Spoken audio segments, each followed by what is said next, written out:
so sick! Sixers. Oh, baby! And Flyers. He scored! 97.3 ESPN, WENJ HD, Millville, Atlantic City, a Town Square media station serving all of South Jersey. This is Game Night with Josh Hennig. It's good! On 97.3 ESPN and the 97.3 ESPN free mobile app. And he scored! Now live from inside the Ocean Casino Resort Studio, here's Josh Hennig.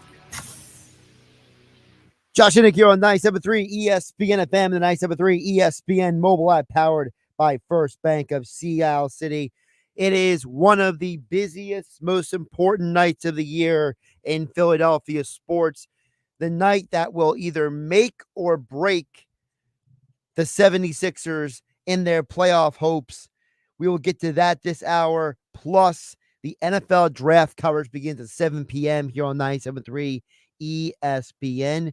We will find out exactly what is going to happen, how much of the rumors and speculation is real, how much of it is not, all that and more still to come here on 97.3 ESPN. So we get an hour to get to everything.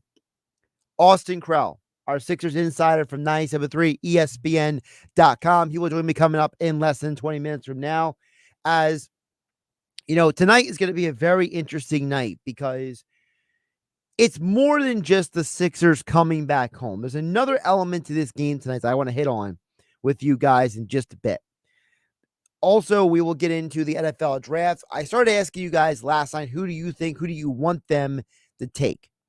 And I have some thoughts on, I'm going to give you guys the guys who I want to see the Eagles walk away with. So we'll get to that list in just a bit. But I do want to hit on, before we get to the Sixers and before we get to the Eagles in the draft, the Phillies won this afternoon 5-0. They broke their 2-game losing streak in no small part because not one but two players were back in the lineup. Bryce Harper and Bryson Stott. If you haven't figured out from last year to this year yet, the reality is that Bryce Harper may be the most important player to any team in all of baseball. It is absolutely insane that this guy is that impactful of an individual. It is incredible that the guy literally walks in and they start winning games again. He walks in and a fan chants, overrated, he hits a home run. There is nobody like Bryce Harper in all of baseball. And it just goes to show you on such a larger level that this team will go as far as Bryce Harper will take them. And I don't think that's any small proclamation. Because part of the conversation about this Phillies team last year was about, hey, they started out slow and they kind of found themselves as the season went on. Well, you look at the team this year, and what is the problem from last year this year? It's not starting slow. It's the offense. When the guys who are making the big dollars go out and do what they're supposed to do, then what happens? This team typically wins games. You gave Bryce Harper, Trey Turner, Nick Castellanos, and Kyle Schwarber combined almost $1 billion. And you gave almost $500,000 to Wheeler and Nola. Combined. I'm combining all the contracts. At some point, that $1.5 billion is the reason why you will either win or lose. Not just in the regular season, but in the postseason. And to me, it's a very simple equation. Sometimes sports fans overthink this, or they point the finger at the wrong people. At the end of the day, it's the players that are going to win and lose.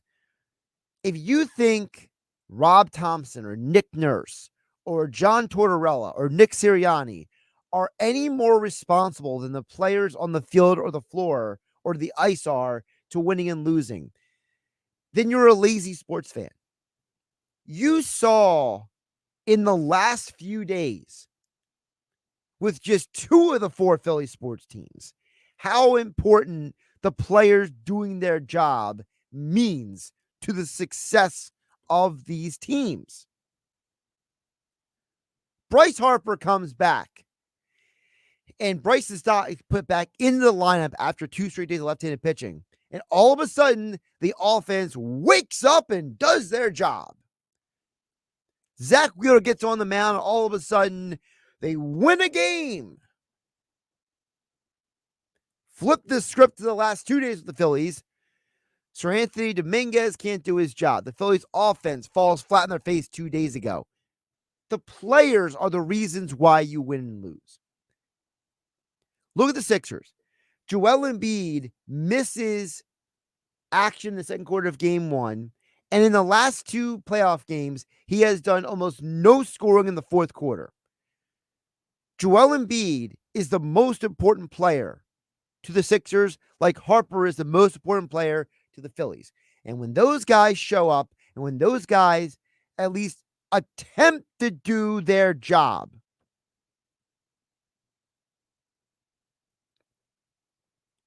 they win games. I'm not saying Harper needs to go out there and hit home runs every day. I'm not saying Embiid needs to go out there and score 35 points every game. What I'm saying is that these guys are so essential and vital to their teams that if the guys don't step up, if the guys can't get the job done, then you're cooked. You are absolutely dead. DOA. Dead on arrival. Which brings us back to the Eagles. Josh Hennig here on Game Night on 97.3 ESPN FM, the 97.3 ESPN mobile app powered by First Bank of Sea Isle City. With your text in just a bit at 609-403-0973 and your DMs into the 97.3 ESPN mobile app powered by First Bank of Sea Isle City. The interesting thing about tonight's draft, and as we know, there's always a lot of smoke screens. There's always a lot of, I used the term horse manure yesterday. I don't think it's a small anything. It's no small item to take away that the only consistent news coming out of the last 48 hours is there are a lot of teams looking to trade up. Well, there's a reason for that. The reason why so many teams are trying to trade up is what Michael Lombardi told us yesterday here on Game Night on 97.3 ESPN. He said that there are about 12 players in this draft that are, for all intents and purposes, you don't want to mess them. There's a drop off after those handful of players. And you're seeing that now slowly come out in the reporting. The Diana Rossinis, the Adam Schefters, the Jeremy Fowlers, the Ian Rappaports, the Mike Garafolos. They're all starting to give you what Michael Lombardi told us right here on 97.3 ESPN last night. That once you get past a certain point, there is a drop-off in the type and the level and quality of prospect. In this draft, depending on who you ask, there are 3 quarterbacks and then there's a drop-off. In this draft, there's no running back that's going to be a high pick. After the 3 wide receivers, there's a drop-off. After the 1 tight end, Brock Bowers, there's a drop-off. And after the top 4 offensive tackles, there's a huge drop off. And after the top interior guard, there is again a drop off. And realistically, depending on who you ask, there's 4 edge rushers. And like I said, drop off. After the 2 top defensive tackles, there's a drop off. And the same thing goes to linebackers. There's really only 1 linebacker. And then there's a drop off. And with corners, there's 3 corners, and then there's another tier after that. Now, it's not to say that the guys who get drafted later are going to be bad players. I'm not saying that at all. Okay? For example, I think that Cooper DeJean should not be rated as a corner. To me, he is a safety. So he shouldn't even be on the cornerback list for all these people. And Max Melton should be higher on this list. You can make an argument that Max Melton might end up being a better pro than Nate Wiggins of Clemson is. Okay? So there's that part of the conversation. I'm not saying because Max Melton is from South Jersey. I'm saying it because Max Melton has that dog in him, as Pat McAfee likes to say. Max Melton is a competitor. He's a fighter. He is feisty. So I'm not saying that the Eagles have to get one of the 12 best players in this draft to walk away with a good draft. What I'm saying is that there's a reason why so many teams are trying to trade up. And the Eagles are in a valuable position to let some of the draft happen ahead of them. So if you're an Eagles fan, here are 5 players that if you walk away with in the first 3 rounds of the NFL draft, you should be thrilled about. Okay? 5 players.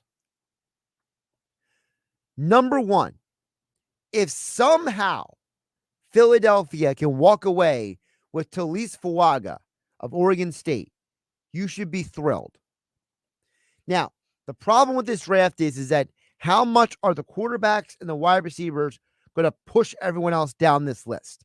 Because I'm assuming that Fuaga and Latham, if it wasn't for the quarterbacks and the desperation teams have to get quarterbacks, they would both be top 10 picks. But it looks like they're both going to make it outside the top 10.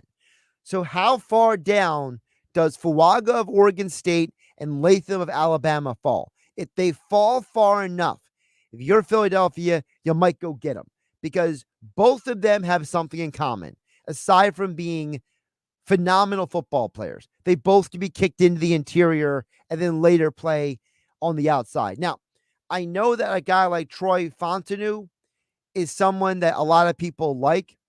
I don't know if Fontenot's future, though, is to play also tackle as well as guard.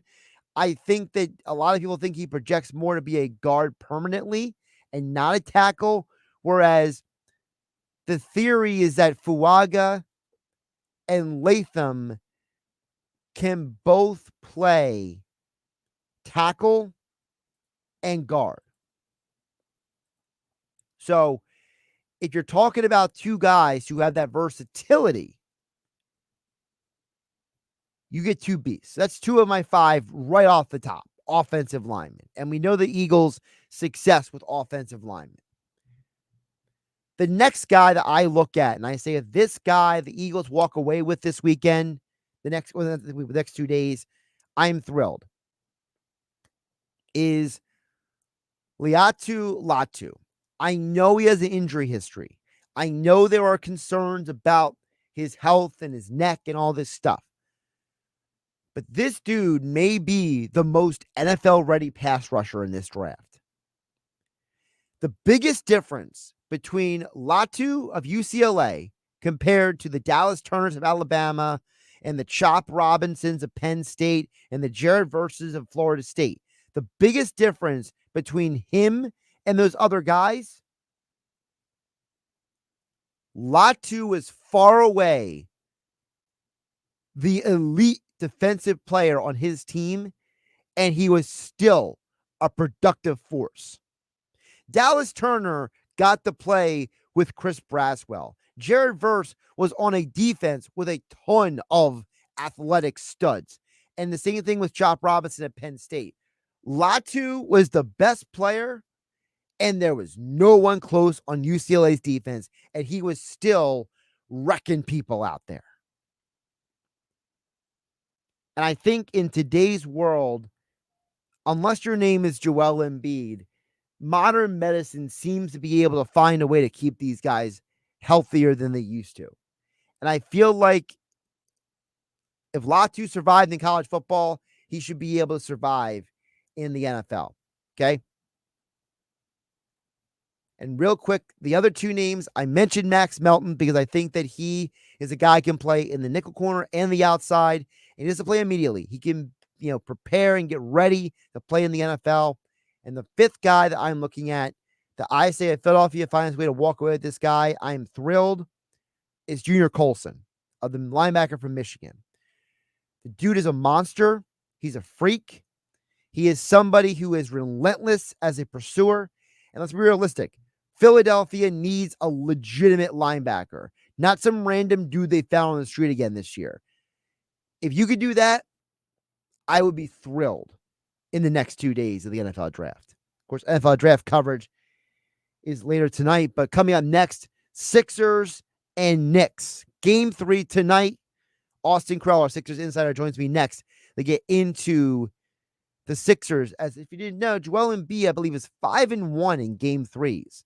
How on earth is that possible? Well, that's Austin Krell, that next here on 97.3 ESPN FM and a 97.3 ESPN mobile app powered by First Bank of Sea Isle City.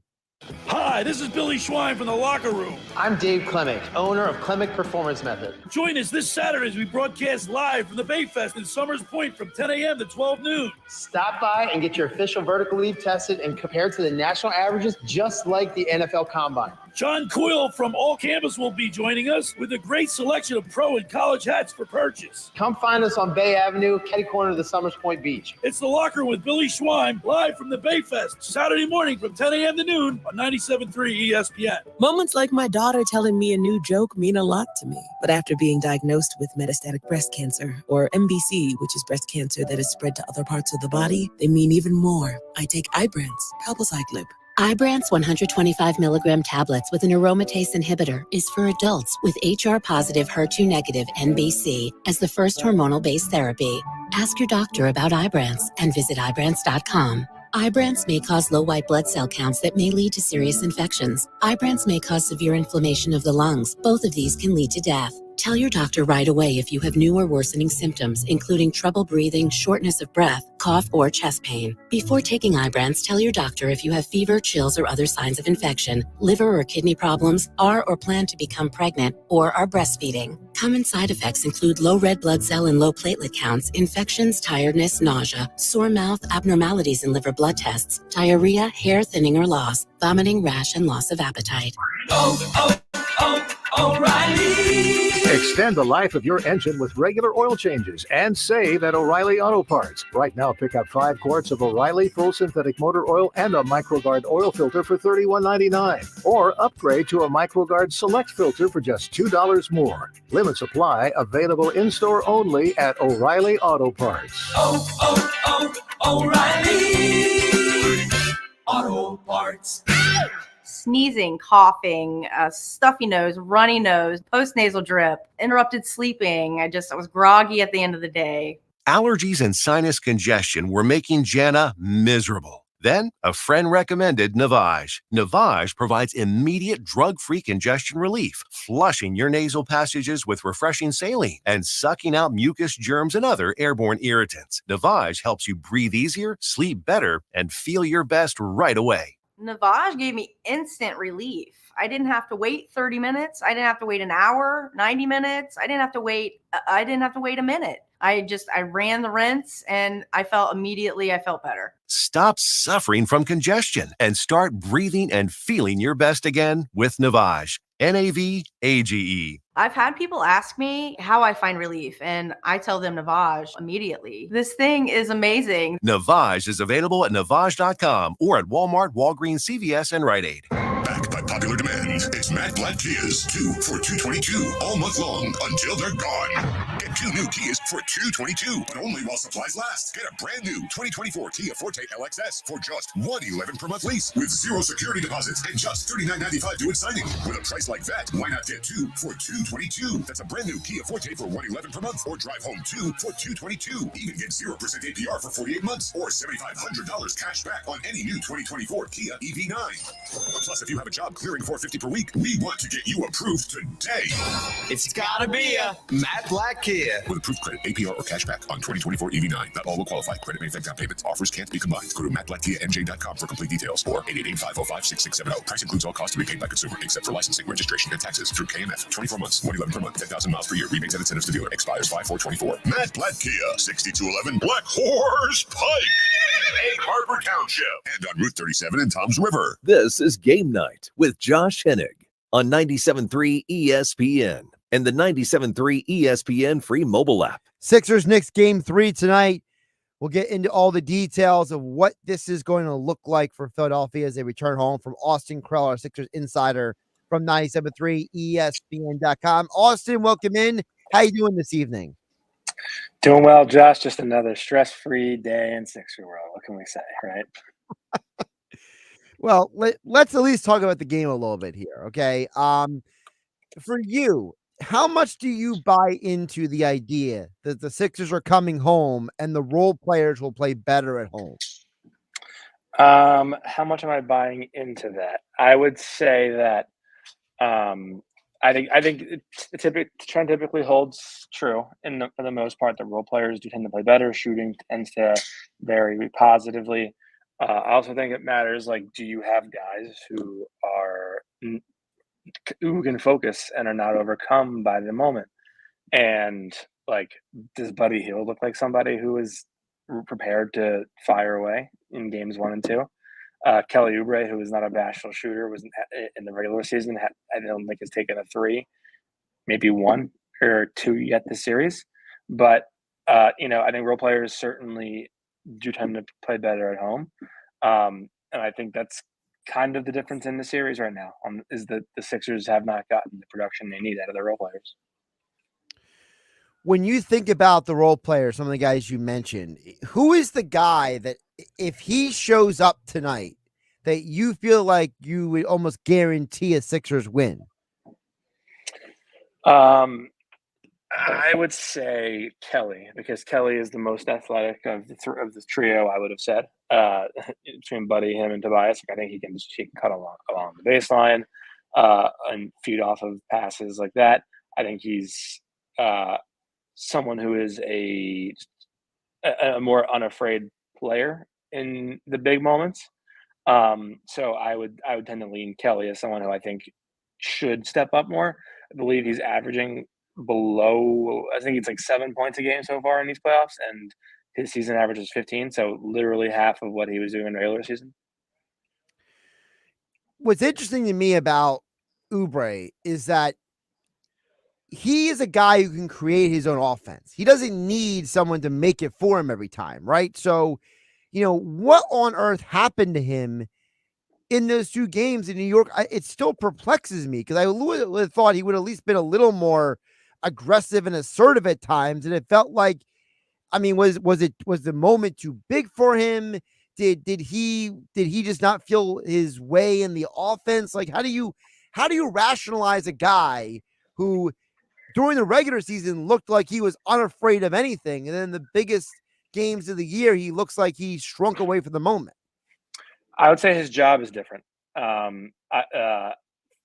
Just fundamentally, he is being asked to guard, Jalen Brunson often in the series. That is a shifty, playmaking scorer, shooter who does not give up his dribble. So you never feel like you're quite out of the woods with him until the ball is out of his hands. So Kelly's job has become more of a defensive-based job, and with that, it's something that he's not necessarily used to this season. And I think there is a fatigue factor of like, okay, I'm being asked to do so much more on defense, and you're just trying to adjust to that workload. And something is, I think when you're a role player and when you are someone who's on a minimum deal, like you're you're just not going to be expected to be able to carry everything that you did in the regular season over in the playoffs when you're being asked to do more on defense than you were. Austin Krell, our Sixers insider from 97.3 ESPN.com, joining us here on Game Night on 97.3 ESPN ahead of the Sixers and Knicks game. Don't forget that is 7:30 p.m. is the game tonight. Austin, when you think about, because we mentioned some of the role players, I don't understand. Now, this is me. Maybe I'm different than most people. I don't understand why Nick Nurse is closing so tightly on some of these rotations. Like, are we really, really sure that Tobias Harris needs to play 40 some minutes a game in order for you to win? Like, isn't there, like, for example, I want to see KJ Martin. I feel like KJ Martin's got enough athleticism and energy to maybe not knock Hardenstein off the glass, maybe just like prevent him from getting to the glass every once in a while. Like, I feel like you need some more of these bouncy energy guys on the floor. So I would say this: like, Tobias has done a pretty good job defensively. I think there is certainly an argument to be made that he shouldn't be. He hasn't earned the right to play 41 minutes. I also think, like, you look at like KJ Martin and you're like, are we sure we trust him not to foul? And to do all the like, what is his functional offensive skill set on the floor next to Joel? Because a lot of this comes down to, like, okay, how do we spread the floor? Like, a lot of we being in the Sixers' minds, like, how do we make Joel as much spacing? Because right now, Joel on the floor, defenses are catered to him. Like, they're putting as many guys as they can in the way to stop Joel.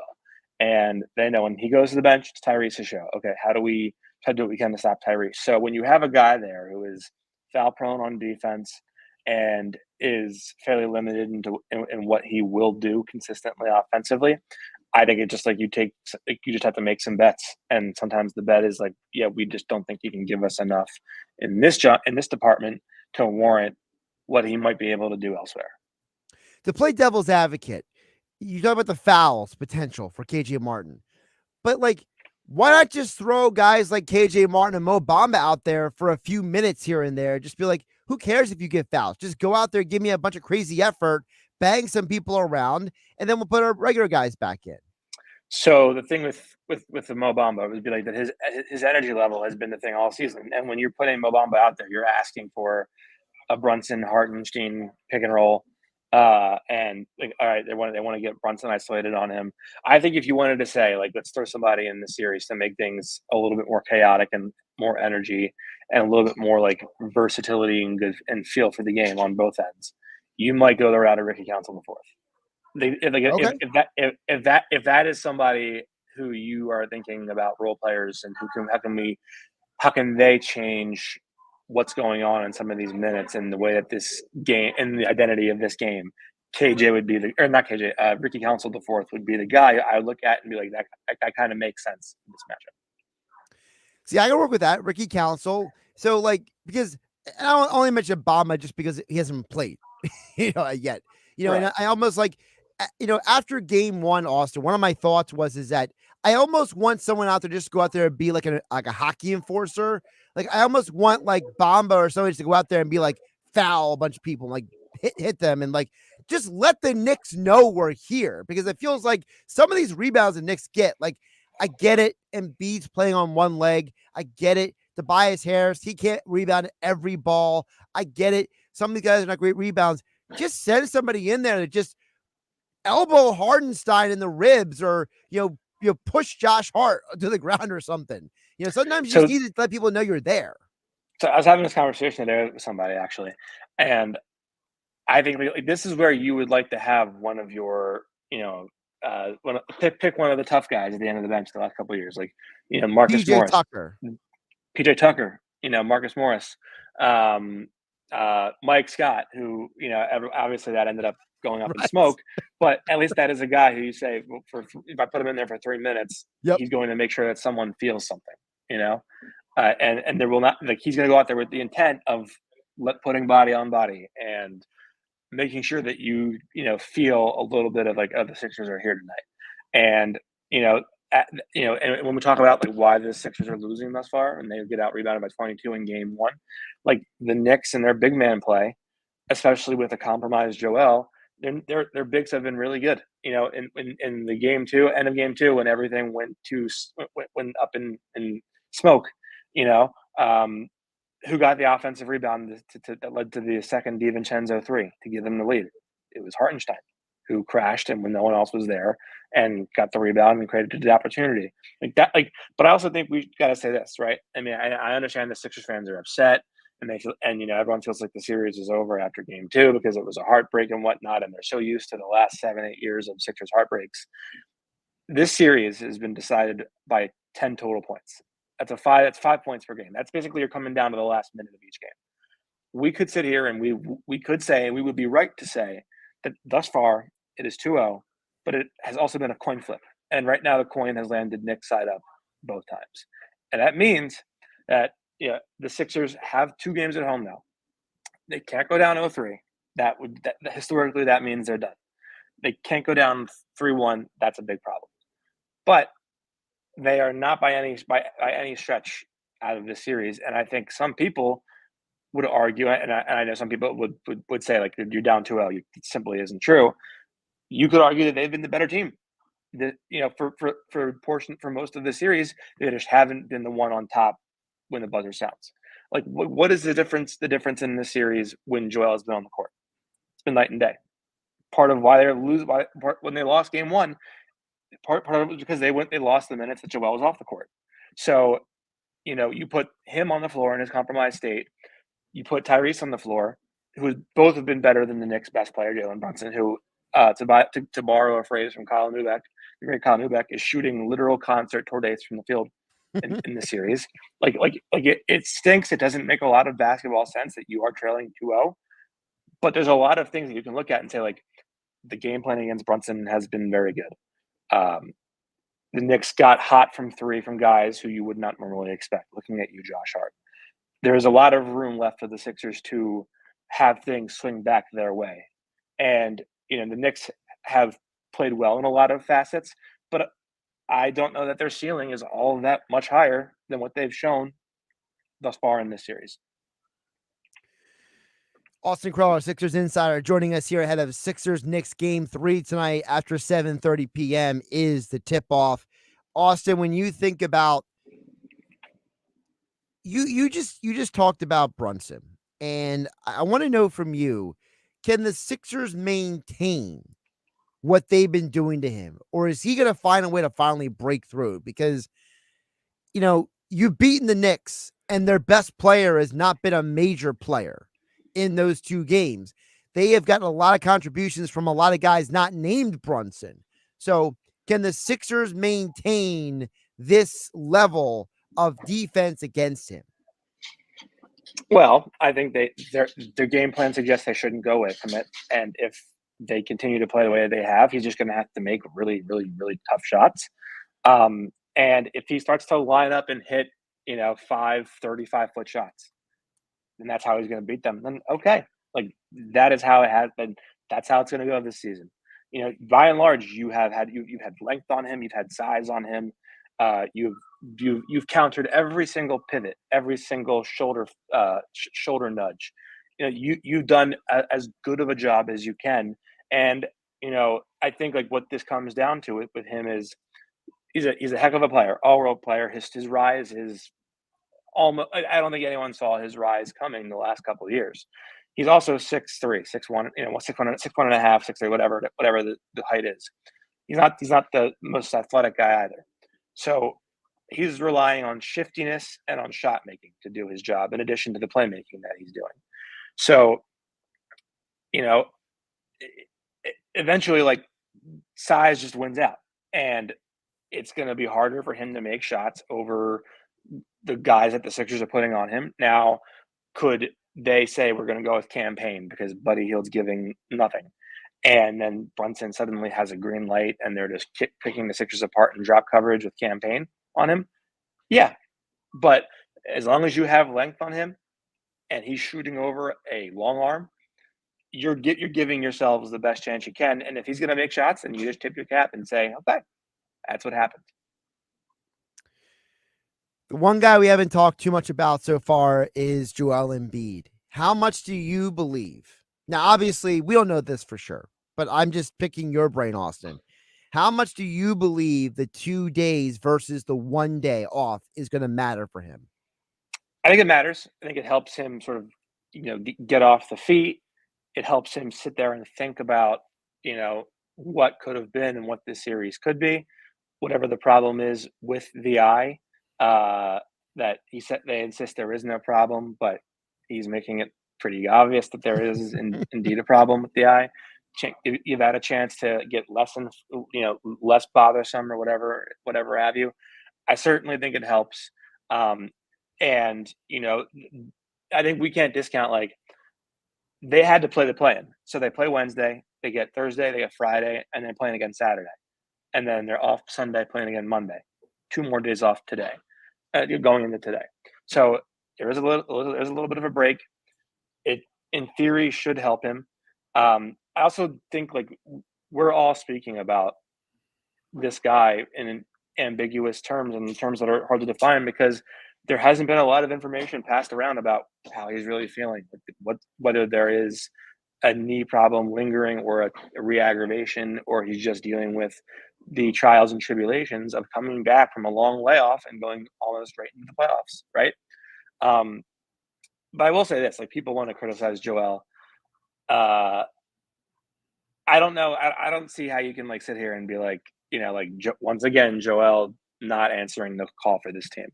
He and Tyrese are doing everything and basically everything in their power to win these first 2 games. They're the only reason they've had a chance in these 2 games. And I wrote this at the end of my game story for game 2. No matter what happens in this series, win or lose, if they win, no matter what happens down the rest of these playoffs, we know that Joel's injury history is what it is. We know that the Sixers have had heartbreaks and they've scarred their fan base with this, that, and the other. But Tyrese at 23 is not afraid of these playoff environments, home, road, whatever. He's almost a perfect fit co-star next to Joel. You have found the 2 hardest pieces in this whole puzzle in building a championship level team.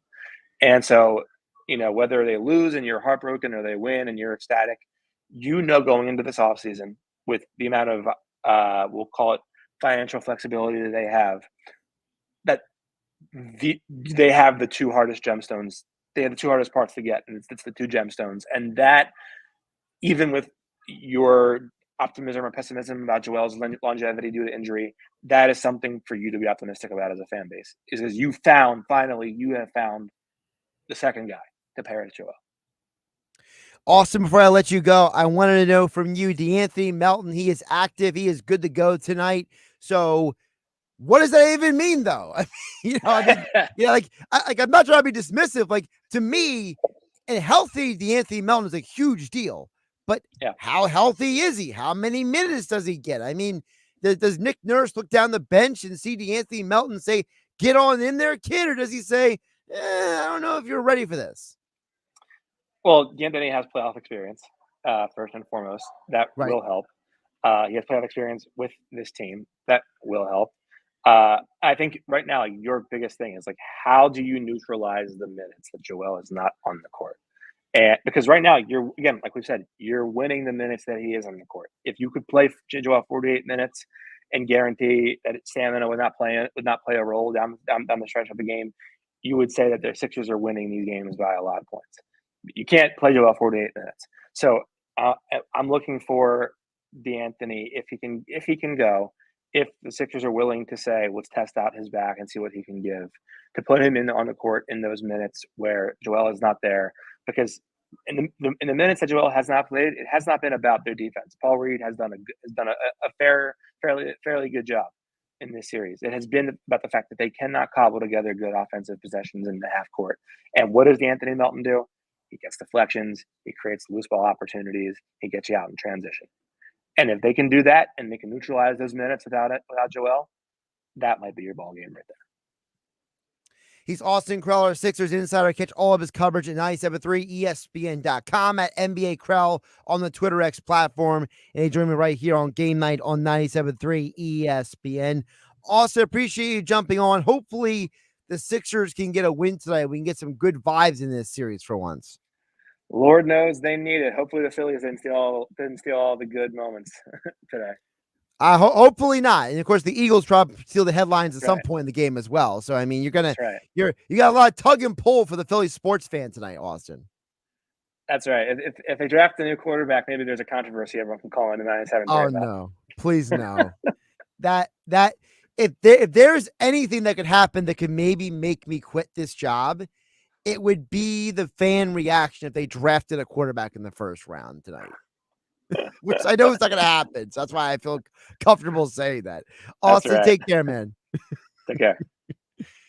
I'm not like Mel Kiper. You know, Mel Kiper said years ago that if Jimmy Clausen wasn't a great player, he'd quit ESPN, and he's still working. I'm not Mel Kiper. You know, I'm not Chris Mad Dog Russo saying if the Diamondbacks go to the World Series that he's quitting, you know. But I will say that if there was a scenario where the Eagles walked away with one of the top 4 or 5 quarterbacks in this draft, and I had to come in here tomorrow and do a radio show, ooh, man, the responses of the listeners could really test my desire. Let's put it this way, my desire for this job, to say the least. No, Austin, please don't wish that evil upon any of us. Josh Hennig here on 97.3 ESPN. Don't forget Sixers-Knicks tonight, 7:30 on our sister station, Rock 104.1. So we will have the NFL draft coverage here on 97.3 ESPN FM radio, and we will have the Sixers on our sister station, Rock 104.1 tonight. And frankly, why the NBA continues to schedule playoff games on the same night as the NFL draft perplexes me. It's like the NBA doesn't care about their fans. They don't. Football is the biggest thing in this country. It is the only sport that consistently gets attention, viewers, clicks, everything. But for some reason, in the United States of America, there is somebody who looks at the NFL and says, you blink first. And when the NFL laughs in their face, they say, no, really, I'm threatening you. And the NFL is like, get out of here, man. Just stop. And they flick them away. That's what the NBA is. The NBA continues to think that they are, unless your basketball team is in a market that doesn't have a football team, that's the only scenario where you are probably going to care more about your basketball team on a night-to-night basis than a football team is when you don't have a football team. All right, on the other side, your guys' thoughts on the Sixers tonight, Game 3. The Phillies finally get back in the win column. Eagles, NFL draft, all that and more next. I'm Josh Hennig hanging out with you on 97.3 ESPN, leading you up to NFL draft coverage on ESPN Radio. The 2024 NFL Draft. So you ready for the draft? Let's get started. From number 1 to Mr. Irrelevant. The San Francisco 49ers select Brock Purdy, a quarterback from Iowa State. The 2024 NFL Draft, live from the heart of downtown Detroit. The Chicago Bears select. It all starts with round 1, tonight at 7 Eastern on ESPN Radio. It's the 2024 NFL Draft on 97.3 ESPN. Do you have a job? Do you have $199? Do you want a brand new Nissan? Oh, yeah, it's on at Matt Blatt Nissan. Stuck in a loan or a lease? AJ the Trademan can get you released, even if you owe thousands more than it's worth. Then drive home in your new Nissan Sentra S for only $199 per month lease with 0 security deposit and only $29.90 due. That's a brand new 24 Nissan Sentra S that gets up to 39 miles per gallon for only $199 per month. And don't forget the Matt Blatt Nissan Peace of Mind 4-day love it or leave it return policy. Only at MattBlattNissan.com. On approved Tier 1 credit through NEMAC, negative equity will be refinanced into new vehicle plus tax tag and $589 doc fee. Offers can't be combined. Call 877-289-6670 or go to mattblattnissan.com for complete details. VIN RY263341. Lease selling price $22,495. Offer ends 5/5/2024. It's on at Matt Blatt Nissan on the Black Horse Pike, Egg Harbor Township. Now your ideas don't have to wait. Now they have everything they need to come to life. Dell Technologies and Intel are creating technology that loves ideas, loves expanding your business, evolving your passions. We push what technology can do, so great ideas can happen right now. Find out how to bring your ideas to life at Dell.com. Welcome to Now. Find what you love what you find. A Total Wine and More. There's so much waiting for you. Spirits and beer, thousands of wines. Walk right through the door. It's all here to explore. With guides in the know and prices so low, it just might blow your mind. You're gonna find what you love and love what you find. Drink responsibly, B21. Free! Who doesn't love free? With Milo's Rewards, you get the member-only treatment that's actually worth it. Enjoy free member gifts you'll love. And once you reach Silver Key status, you can get free standard shipping. Because Lowe's knows nothing feels better than free. Learn more about our new loyalty program at Lowe's.com/Milo's Rewards today. Program subject to terms and conditions. See Lowe's.com/terms for details. Member gifts may be subject to additional terms and restrictions. See Lowe's.com/shipping terms for details. Subject to change. When something happens to your kitchen, you might say, "This is ludicrous." But that won't fix your home. That will only get you the rapper, Ludacris. Having trouble? Don't panic. Don't be alarmed. You need to file a claim? Holla at State Farm. Like a good neighbor, State Farm is there. That's right. You can file a claim on the app or call us. Thanks, Mr. Chris. No matter how ludicrous the situation, like a good neighbor, State Farm is there. State Farm, Bloomington, Illinois. O'Reilly. Check engine light on? Take the guesswork out of your check engine light with O'Reilly Veriscan. It's free and provides a report with solutions based on over 650 million vehicle scans verified by ASE certified master technicians. And if you need help, we can recommend a shop for you. Ask for O'Reilly Veriscan today. O'Reilly Auto Parts.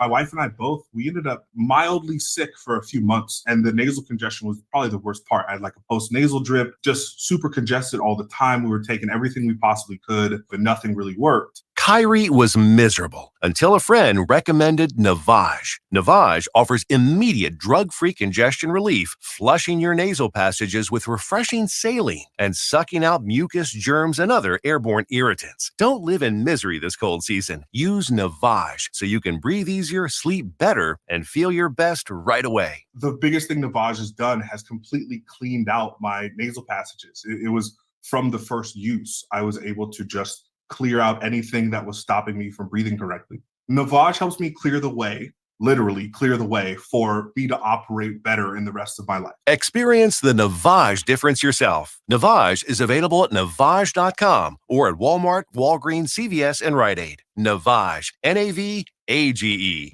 Progressive presents good news, bad news, dumb news, then great news. Good news. While leaning over the fence, your neighbor said you could save money bundling home and auto insurance with Progressive. Bad news. Your neighbor leaned over a little too much and broke your fence. Dumb news. Somehow fence wood is more expensive than wood. Great news.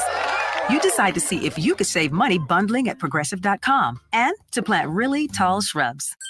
Progressive Casualty Insurance Company affiliates and other insurers not available in all states. Go for the pulls and the pools. Go for the hot streak and the hot tubs. Go for a relaxing massage and for wild nights with your entourage. Go to play all day and to dance all night. Go for the rooms with the ocean views that go on forever. Go for paradise with a pair of dice. Go for the win. Go to Ocean Casino Resort. Book your trip at theoceanac.com. Must be 21 or older. Party responsibly. Gambling problem? Call 1-800-GAMBLER. Now, more Game Night with Josh Hennig on 97.3 ESPN and on the 97.3 ESPN free mobile app powered by First Bank of Sea Isle City. Before we check in on the text board at 609-403-0973, your DMs into the 973 ESPN mobile app powered by First Bank. See how I touched on this a little bit the other day when we had Andy McNamara on the show about the quarterbacks. And we are going to see a lot of quarterbacks drafted tonight. And I think one of the aspects that gets overlooked in all this is that, and Diana Rossini reported this earlier, that an NFL executive told her that there's going to be a lot of teams passing up on players who are going to be all pro level players because they have to get a quarterback and it not work. And it reminds me of, Hembo from Greeny Show, Paul Hembekides. He came out with a breakdown of the hit versus miss rates in the NFL draft over a 20-year period, right? And the quarterback only hit 46% of the time. That means you are less likely to hit on a quarterback than 50%. You are under a coin flip chance. And we've already seen multiple times over the years that when you have 4, 5 quarterbacks go in the first round, not all those quarterbacks work. Just go back a few years ago. Zach Wilson, Trey Lance, Mac Jones, Justin Fields are all no longer with the teams that drafted them. You go back to the 83 draft where John Elway was the top pick. I'm sorry, but Ken O'Brien, Todd Blackledge, those guys are drafted ahead of Dan Marino. Sure, Jim Kelly, Elway, and Marino worked out, but not everyone in that draft worked out the way you thought they would. So when I look at the draft tonight, I realize that history tells us, no matter what draft class you want to pick, you will go back to McNabb's draft, Tim Couch, Akili Smith, Cade McNown, they didn't work, but Culpepper and McNabb did. So we know that if there are 5 big names, let's say there's 6, only half of those guys are going to work at best. I think Caleb Williams is probably going to work just because I think he's too talented. And I think that the Bears are investing too much in for him not to work. Now, they might have to fire their current head coach for it to get to a point where it will work. But I think Caleb Williams can work. It's just a matter of, is his head going to be in the right place? And if a coach messes him up, how quickly will the team try to fix him? I don't have a lot of faith in Drake May. I don't have a lot of faith in J.J. McCarthy. I think J.J. McCarthy is getting extremely overhyped. He feels like a guy who interviews better than he plays. I think McCarthy is a good leader, but I think he is, in any other draft scenario, he would be a second-round pick. He's going to get overdrafted. Drake May is your classic, I am physically gifted, but I might not be a great quarterback. And as we know, the team that drafts these quarterbacks matters just as much as the quarterback themselves. Are we really sure the Bears are a great landing spot for anyone? Are the Patriots really equipped to develop a quarterback? Washington, for example, if you had to ask me who the best team equipped the draft quarterback right now, it's Washington. It's not the other teams. I think Cliff Kingsbury being in Washington is a huge deal. And I think that Chicago and New England are not equipped to draft quarterbacks right now. So whoever they draft is going to have to overcome what they're walking into. Other teams that need quarterbacks, the Vikings. Vikings are a great situation. So no matter who gets drafted by them, that guy will probably be better than you think. And then you got Denver. Sean Payton, does he get the guy he really wants? And there's a possibility with all the names I'm naming that Michael Penix Jr. and Bo Nix is better than anyone drafted ahead of them. Because number one, Michael Penix Jr. might be the most gifted passer in this draft. While Caleb Williams and Jaden Daniels are better athletes and they are better, mobile quarterbacks and so on and so forth, Penix might be the best throwing quarterback in this draft. And then Bo Nix, he is going to be the ultimate case study in a guy staying longer in college before he comes to the NFL. Bo Nix, his couple of years at Auburn, he was not good. He was the most inconsistent, erratic, untrustworthy player. The biggest games, if you were a odds maker, you knew people were betting against Bo Nix. His 3 years at Auburn, completely different than the 2 years at Oregon. He goes to Oregon and turns himself from a day 3 draft pick to a potential day 1 draft pick. If a team like the Vikings or Denver gets a hold of Bo Nix, and he turned out to be a really good quarterback in the NFL, he is going to be the example everyone's going to hold up of this is why you stay in college. You don't come out too early. He will be the opposite of what guys like Matt Barkley turned into. A guy who should have came out earlier, stayed too long in college, ruined his development, and became a nobody. All right, NFL Draft coming up next year on 97.3 ESPN. I'm Josh Hennig. This is Game Night. I'll catch you tomorrow. Broadlee's Plumbing, Heating, and Air Conditioning is looking to find the ugliest, sorriest, most corroded AC system in Cape May and Atlantic counties. Submit a photo on their website for your chance to win a brand new AC condenser for Broadlee's before the summer heat arrives. All entries will receive a $250 gift certificate towards a replacement, but there will only be one lucky winner. See full contest rules at broadlees.net or give them a call today at 609-390-3907.